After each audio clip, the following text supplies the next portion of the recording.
Let's go out there. It's January 25th. I'm Frank Curzio. It's the Wall Street Unplugged podcast where we break down headlines and tell you what's really moving these markets. Moving these markets. Holy cow. And this is as crazy as it gets. And I've been doing this for close to 30 years.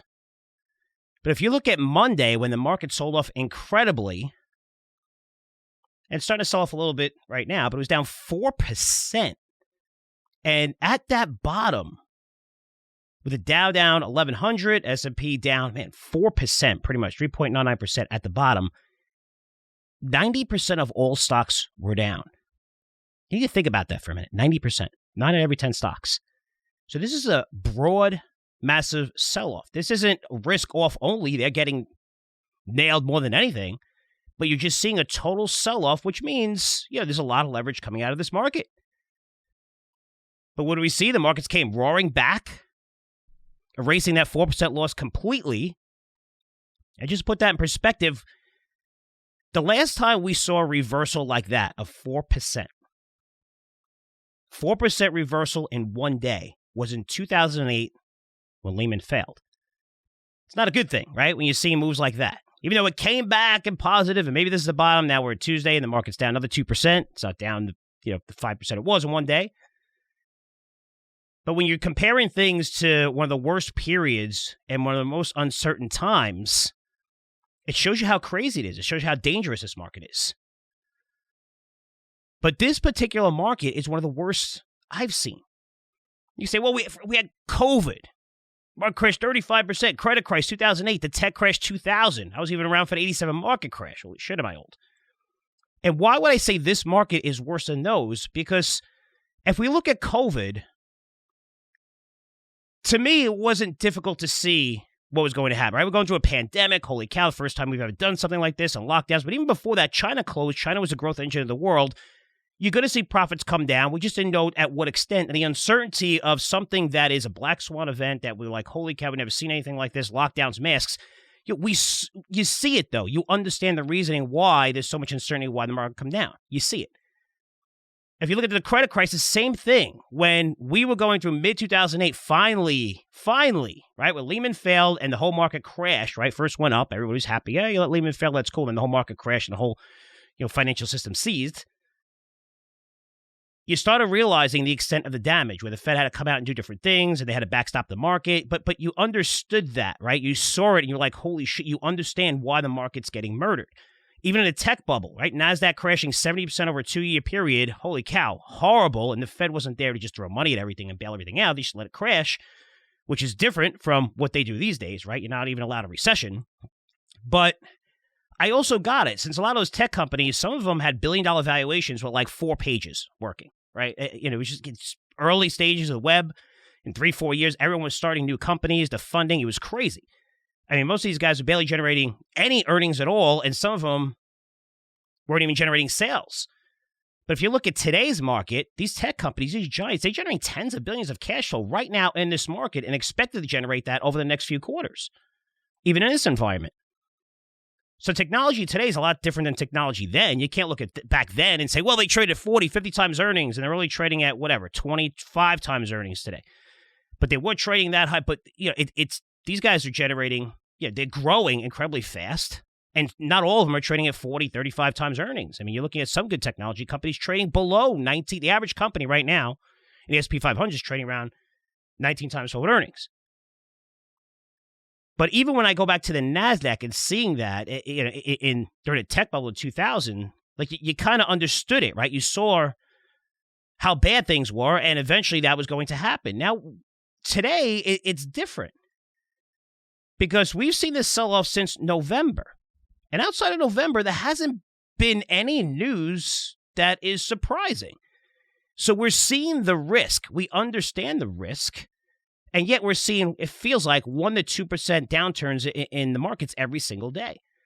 And this is based on what the Fed said, finally coming to terms where, hey, we have to stop buying treasuries, we have to raise rates, inflation is insane now, over 7%.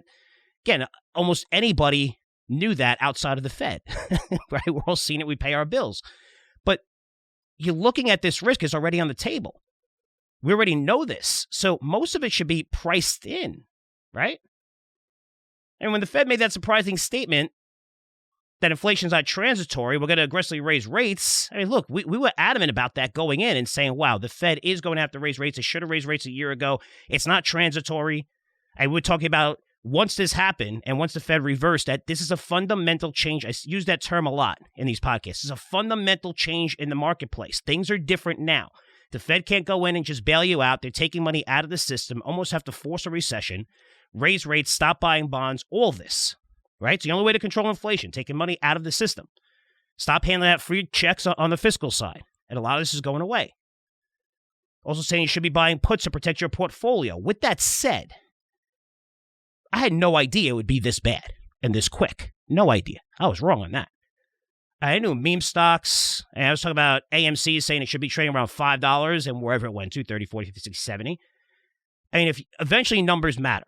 That eventually could stretch out, which stretched out for many, many years because we had easy monetary policy, free money. Everything was getting funded. Just early stages ideas, even in crypto that didn't even exist yet, were able to raise $10 million.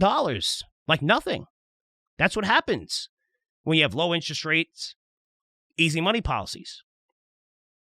So the meme stocks, space stocks, ESG names, stocks and sectors, with no earnings, sometimes not even generating sales, trading multi-billion-dollar valuations. I mean, I expected a sell-off on those names. I also expected a pullback in the overall markets, maybe around 5 to 7%, maybe 10% max off its highs. Looking at, hey, you know what? We're probably going to see a recession for two reasons. Fed's taking money out of the system. Also, if we look back at history, prior to the pandemic, 5% plus inflation presaged all 7 recessions over the past 60 years. And then when we had inflation of 7%, that resulted in a double dip recession. So where inflation is, you have to expect, okay, recession's coming, which is not the end of the world. It's not the end of the world. Recessions used to be normal. It's a normal course of action. It's just like a business that's aggressive, maybe too aggressive. It has to slow down and cut costs. It's normal. There's times that are great and other times that aren't so great.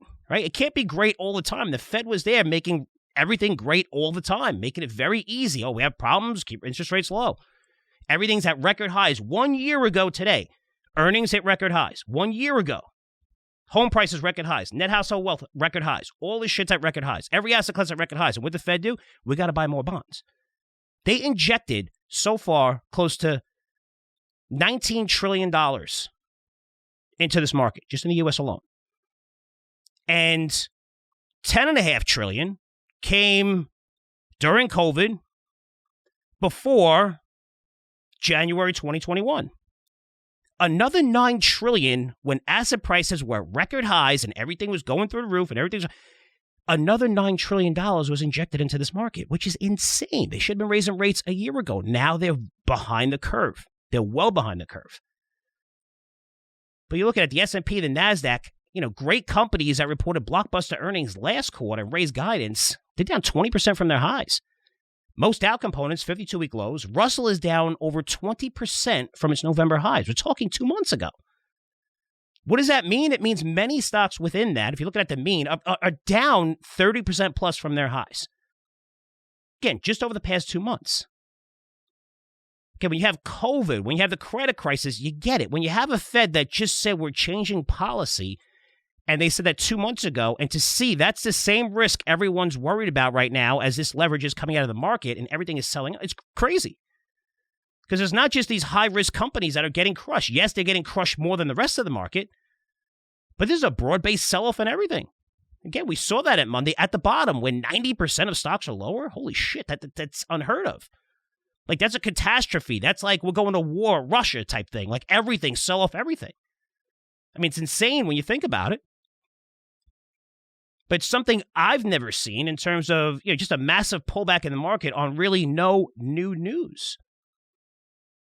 Right? The Fed news of tightening was in November. Inflation is at 7%. No surprise. Been there for a couple months now. We knew it was going higher. Some increases to the Fed rate hikes, right? They said 3, and now some firms coming out 4, and I'd be surprised maybe it's 5. But I think the consensus is for 4. It was 3 like 2 months ago, so I understand a little bit there. We really got to control inflation. Yes, interest rates on the 10-year are higher, but still, we're at these levels less than 9 months ago. And before 9 months ago, we were above 1.7% pretty much since 2013. Pretty much since then. I mean, we're not like 225 on a 10-year. We're not, 2.5, rising at 3%. Holy shit. We're at 1.7, 1.8. I mean, we should be seeing a 30% sell-off in stocks. This isn't expected. It should be expected, right? Rates are going high. We should be expecting this. The Fed told us this months ago. But yet, you're just seeing this massive sell-off, regardless of any sector of stock, regardless of news or earnings. And again, I get it for the AMCs, Virgin Galactics, GameStops, marijuana stocks, EV names with billion-dollar valuations yet to manufacture a single vehicle right now. I get it. I get the sell-off in those. But quality names? Even banks are selling off in an environment that should be very, very good for them. Higher interest rates, increase their margins. Gold stocks should be on fire right now, and some of them were, but they sold off tremendously. Uranium? Holy cow, uranium stocks got cut in half out of nowhere. Uranium, the profile is more bullish than it's ever been in terms of supply and demand economics, but a 50%, should that sector get destroyed? No, I don't think so.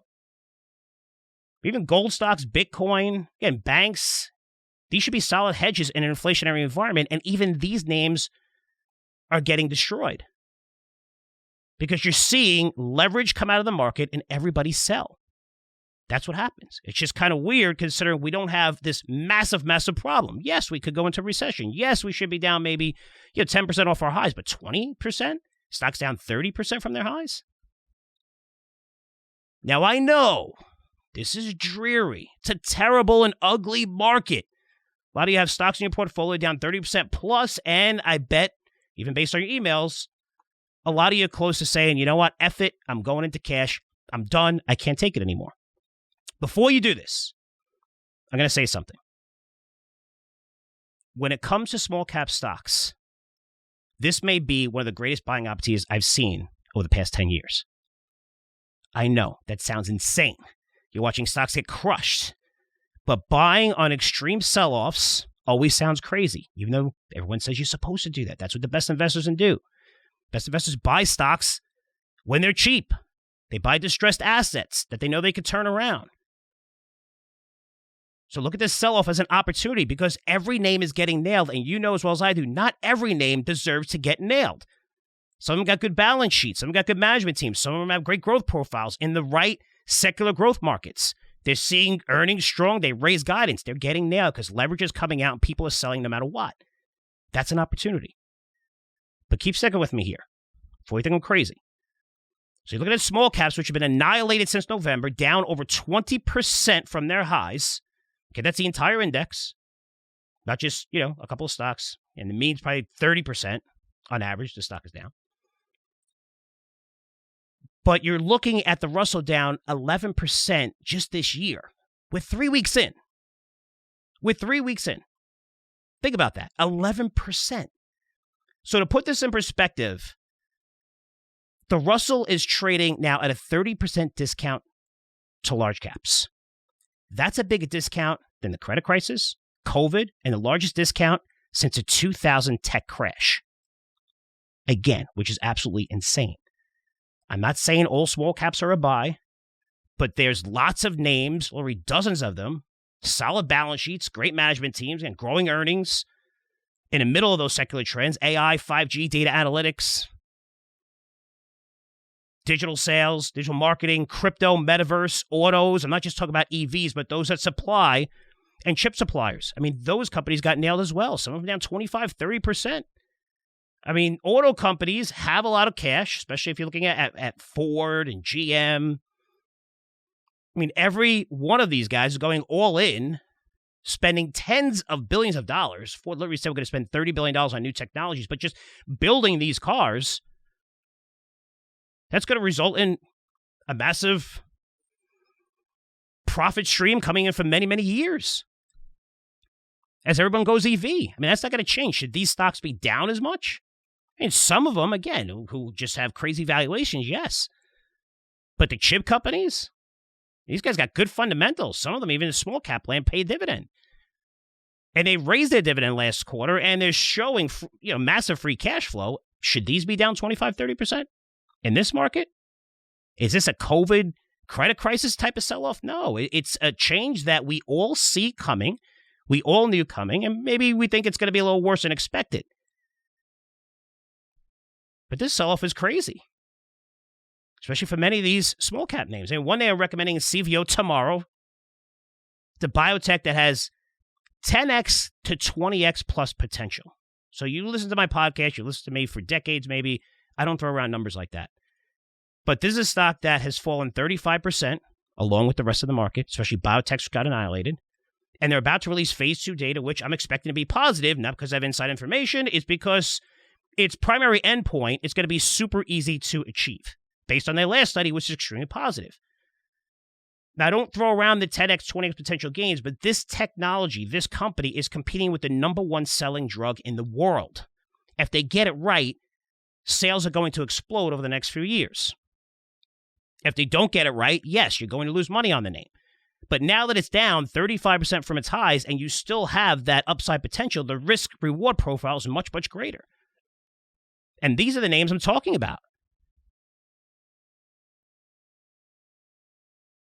If they don't get it right, yes, the stock will fall, but with the stock down, it lowers your risk profile while maintaining that incredible upside. And if you look at all the great investors, that's the goal.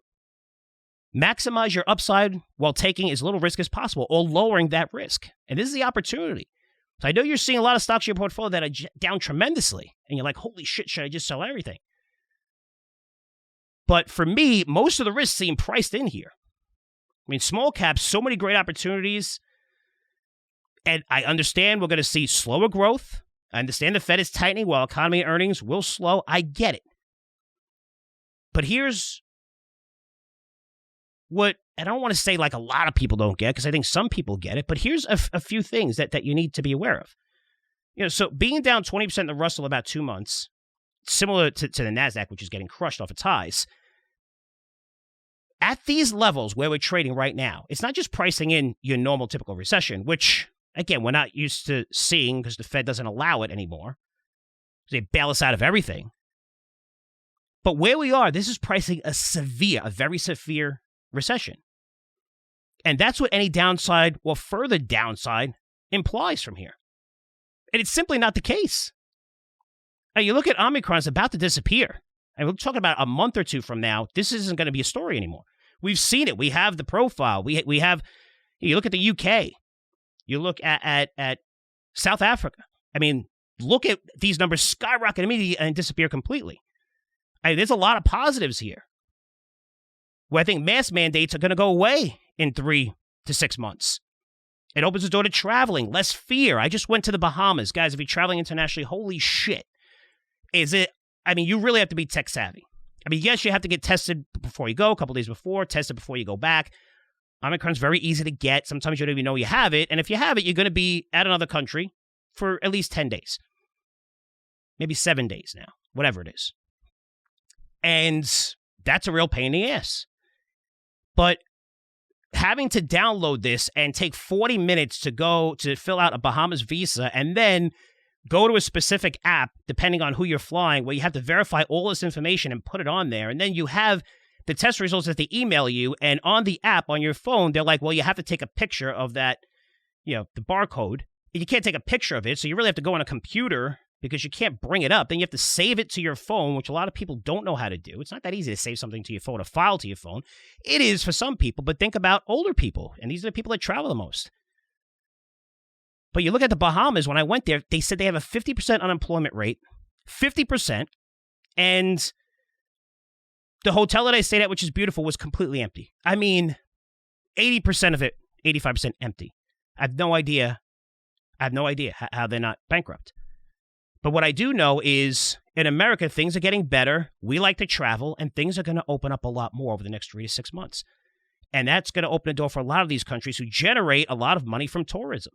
But that's easing. That's going to ease going forward. That's a positive. Inflation is also going to ease up. No, it's not transitory when it comes to energy, but it will be transitory when it comes to wages. And wages is what's really scaring the hell out of the Fed. I mean, they'd like to see the client wages, seeing wages go higher, right? It's a clear sign of inflation. Maybe not in energy as well, given the current landscape where, a bunch of nut jobs out there believe that, we have to go alternative energy, even though we don't have alternative energy to fill up that supply. So oil prices are starting to surge, and chances are they're going to go well over $100 until we start drilling again and become energy independent, since we have basically an unlimited amount of oil based on the price. And it sounds crazy, but if we're at 200, they'll drill 25,000 feet instead of 12,000 feet to frack.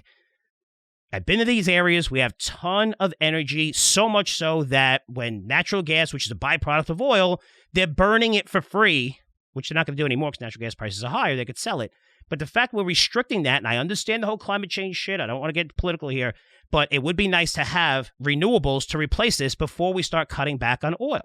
Because now every single problem, whether it's the UK, the Ukraine, Russia, China, something that could disrupt oil supplies is going to be amplified now.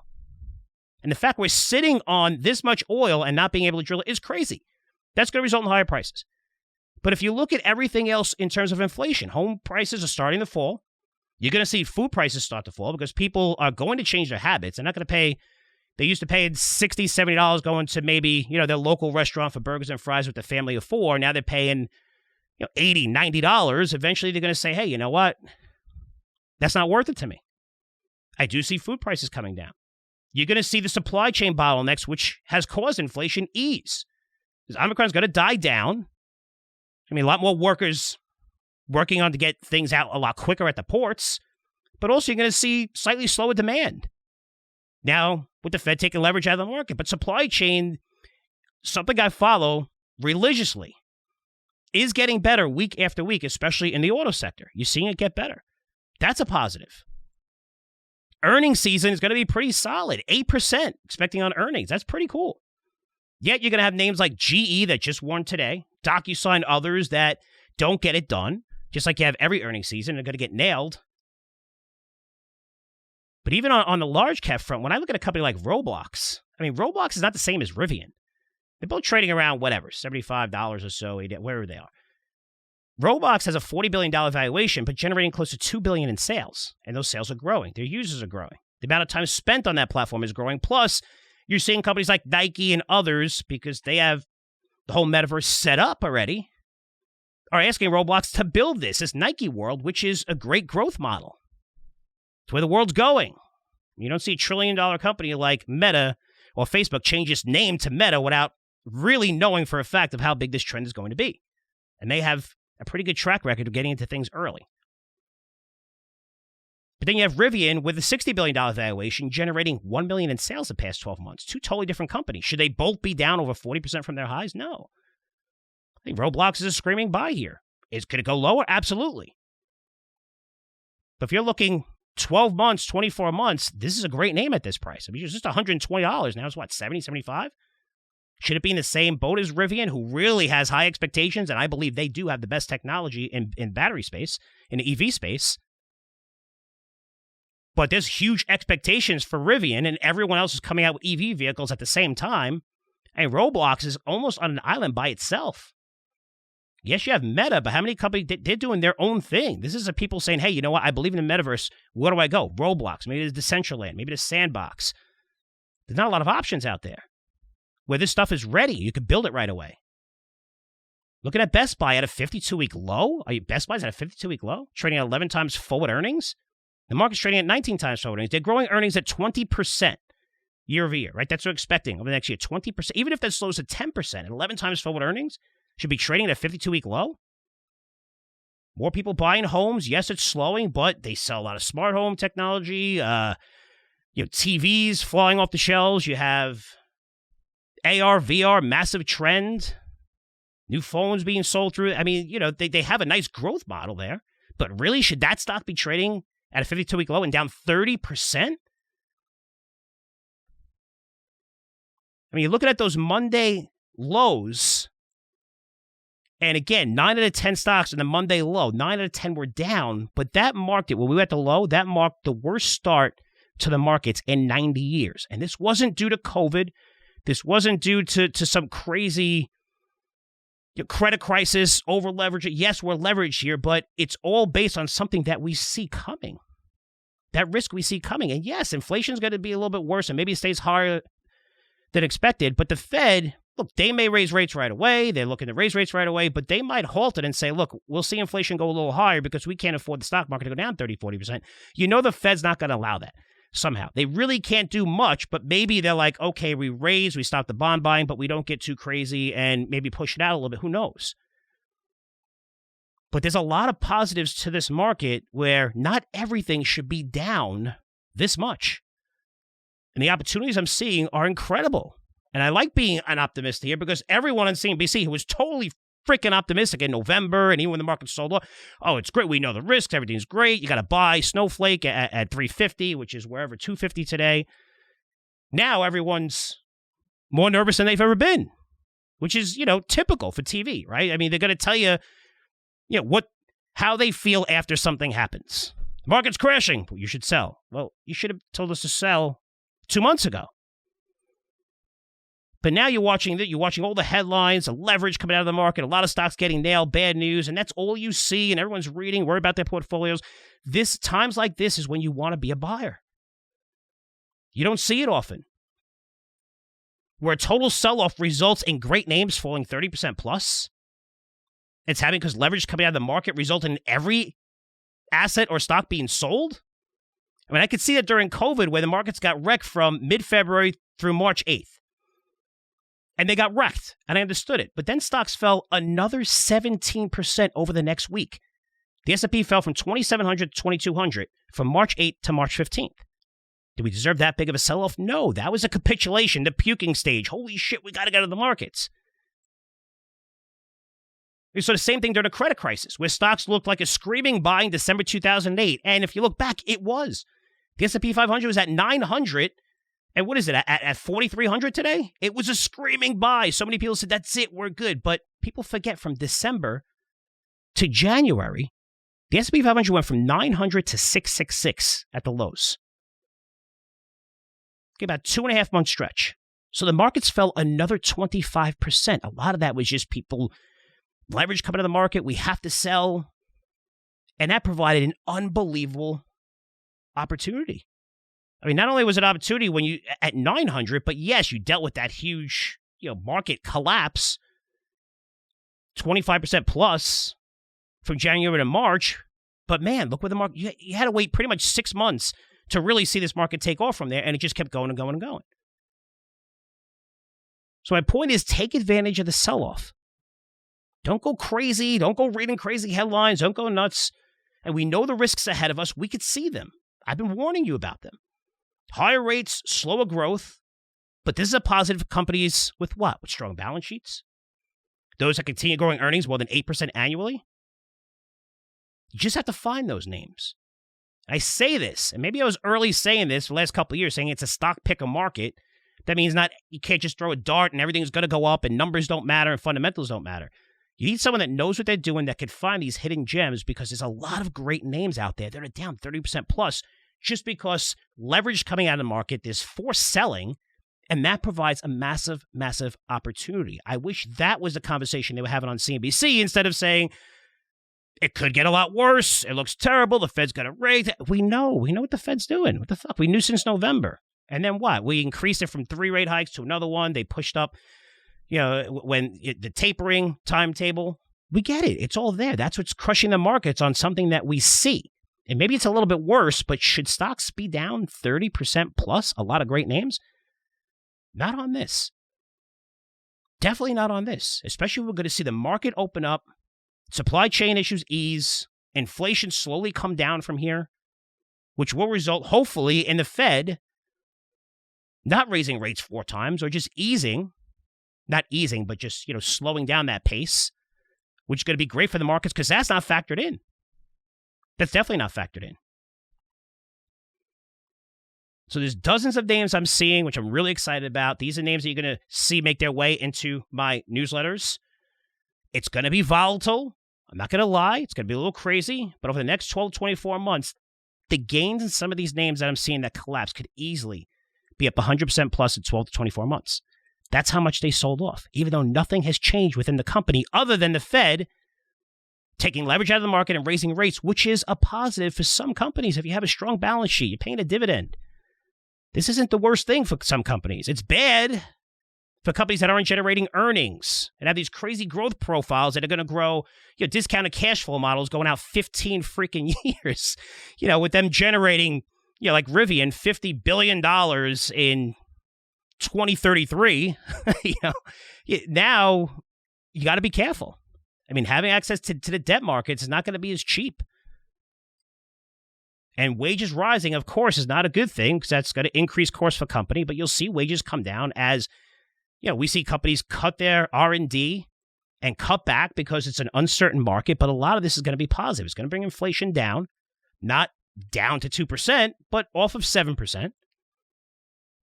And we shouldn't see every name down 30% plus because of this. Should some of them be down? Some of them should be down 50% plus. And a lot of those names are not in our portfolio. But 30% plus with a lot of these names, great opportunities. So I wanted to get to two quick questions. I usually keep this to 30 minutes, but this is special because I've been away for 2 weeks trying to find new ideas, going away on business, and it sucks going away that week, considering, not even that week, but the last 2-3 weeks. Unfortunately, the market happened to crash during those weeks, and I'm getting emails, which sucks. It would have been better if it was in February. This way I could be here and write more alerts and everything, but just finding new ideas, and I found lots of really cool ideas and had great meetings, even at the CES and stuff. But I wanted to just spend a little bit of extra time and answer a question, two questions really quick. So the first one is from Joel. And he goes, Frank, nice call in November, warning us the markets will be extremely volatile this year after the Fed tightening announcement. With higher rates and inflation here for a while, is now the time to buy gold and silver. Joe, I'm not going to take credit for that because I was wrong. I mean, I was right on my call. I really, truly didn't think it would be this bad. I didn't think we'd see a lot of names selling off 30% plus. I knew that we'd see a lot of risky names get crushed, leverage coming to the market. I was surprised it happened too fast. So I'm not going to take credit for that because I would take credit if I told you guys to sell some of the positions in the portfolios, which I didn't. A lot of them are very, very good names and haven't gone down 30%, maybe 15, 20% from their highs, which is, following the market. But we were up on a lot of those names. But for me, I'm not taking credit for that. I mean, you guys pay me, again, to really give you guys the heads up on the real story, what's going on. You pay for my newsletters and stuff. But for me, I could have done a better job. I had no idea. Like, this is a big surprise to everybody, like how much the markets are down on a risk that we knew since November. And again, we knew inflation was 7%, over 5%. I mean, even before November.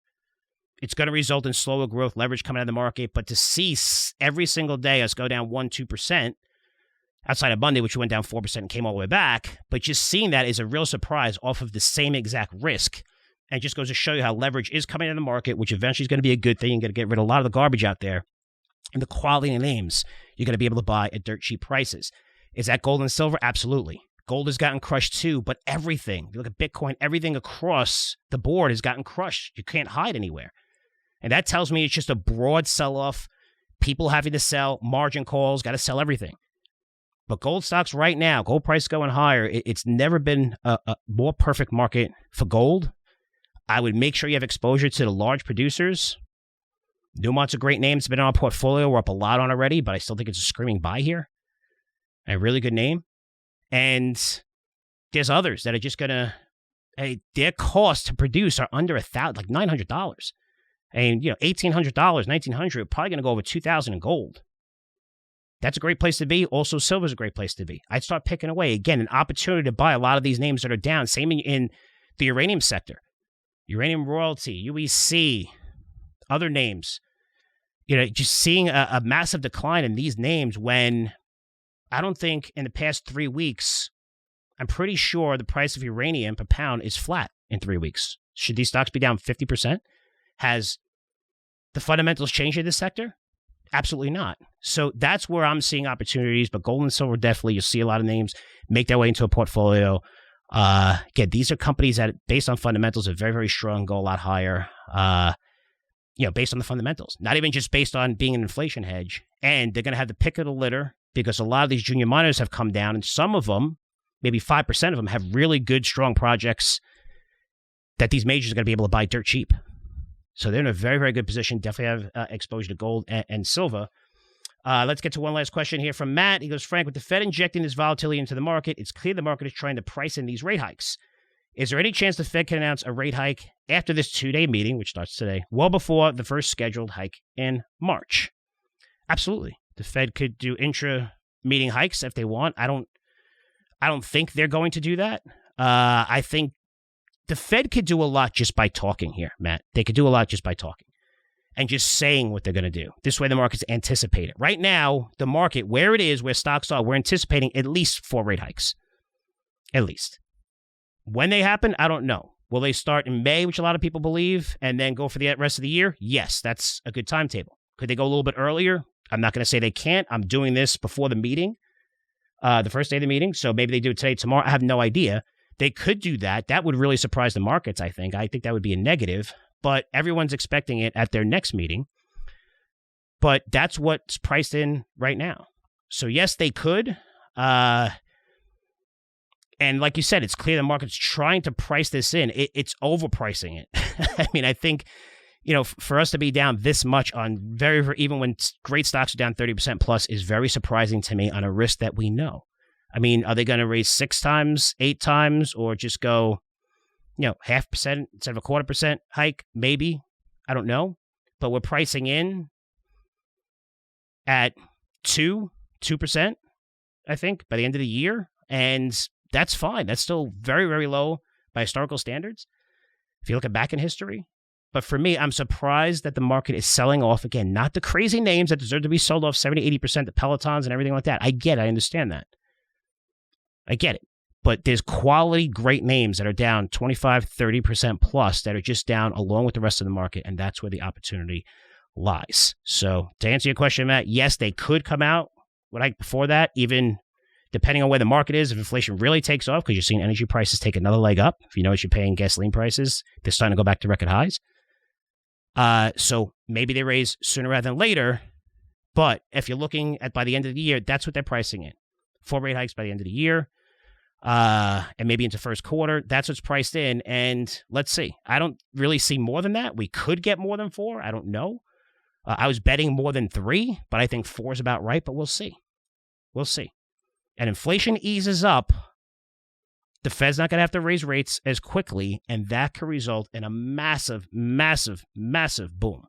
We can see stocks absolutely take off if that happens, and that's on the table. That's what's good about buying when everything's terrible. All you need is one little positive, and you can see any stock, any sector, or the entire markets take off tremendously. And that positive could be from the Fed just saying, you know what? Inflation is eased. We don't have supply chain worries. Omicron is eased as well. You're seeing more traveling, more open trade, open stocks, the reopen trade. A lot of those names have been coming down. That's going to be a great buying opportunity. That will result in a lot of these names going higher. But just, again, I'm here to tell you the positives and the negatives. Right now, I'm seeing tremendous opportunity, not in all stocks, but there's a lot of names that should not be down this much, and they will be making their way into our newsletter going forward. So, guys, that's it for me. I know you're going to have tons of questions. Feel free to email me, frank@curzioresearch.com. That's frank@curzioresearch.com. I'm here for you, especially during these times. My apologies. Every January, I go away for 2 to 3 weeks. That's where the best conferences are for me to do my networking, find the best ideas. No idea that the market would come down the way it did, which, I like to be here and be writing alerts and talking to you a little bit more. And now I'm here and I'm going to be here for a while. So any questions, comments, feel free to email frank@curzioresearch.com. Again, I'm here for you guys. Really appreciate all the support. And I'll see you guys tomorrow. Take care.